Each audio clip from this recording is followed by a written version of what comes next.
Oh, good morning everybody. Today is the day we're finally going to install the clutch in the Speed. So stick around with me. I'm going to show some highlights pretty much for the most part since I'm going to be at work, so it's going to be kind of hard to record and going to be kind of loud in there. So I'm going to try to get as much as I can for you guys, show you guys some up close stuff, maybe show you how bad the clutch is. I don't know. I mean, the clutch isn't terrible, but for 120,000 miles it's not going to be great either.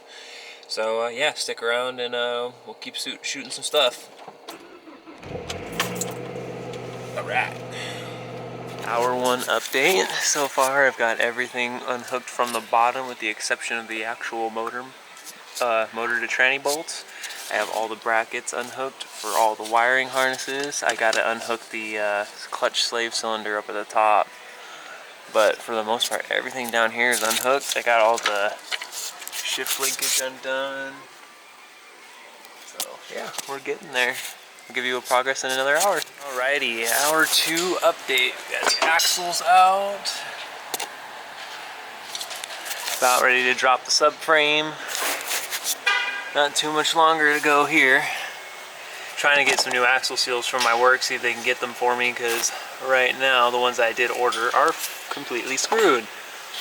But yeah, I'll be keeping up with it soon, so catch you back in another hour, guys.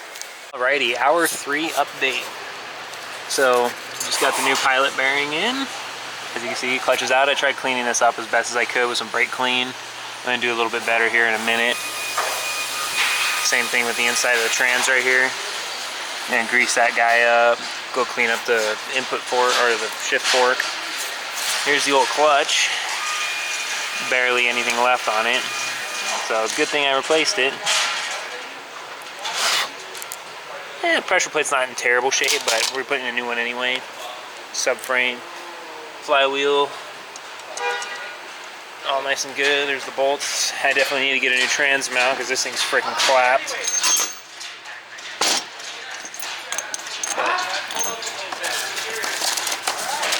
Soon. See you guys in an hour. Alright, y'all, hour 5, and it's starting to look like a car again. Got the tranny all bolted back up. Slowly but surely getting all the bolts torqued back down, getting everything taken care of. So hopefully this will be less than an 8-hour job today. We shall see. Keep up to date in another hour, boys. Right, so we're finally more or less about 6 or so hours into it. Just about done with everything now. Only thing I really have to do is hook stuff back up here, which isn't much. I've torqued down everything to spec. I am probably going to have to replace the clutch slave cylinder. Unfortunately, I don't know yet. I'm going to find out when I go to bleed it here in a few minutes.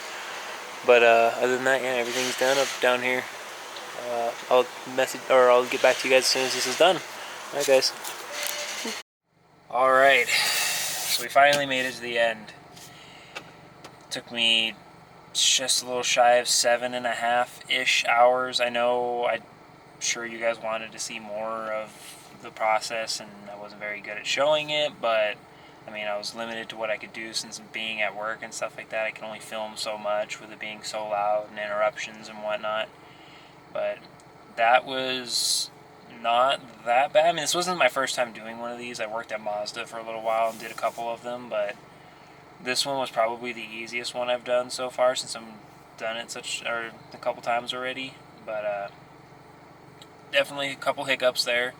Had a little scare with my clutch slave cylinder, but thankfully that's all said and done. That's all fixed.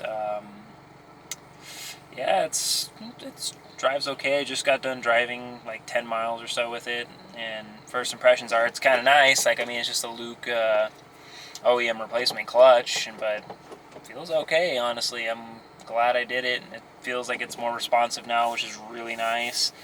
The clutch seems to engage like at the second I start to release the pedal versus before I do it about halfway up. So that's always kind of nice. So really hope you enjoyed the video, and stay tuned for more. Next time I think I'm going to be showing you guys how to rebuild the calipers and also just painting them, see what you think about that. Get some feedback, because as you probably saw in the video, I also have blue calipers already, but I have another set of calipers that I've already have disassembled. I'm just waiting for the rebuild kits to come in for those, as well as the paint for them.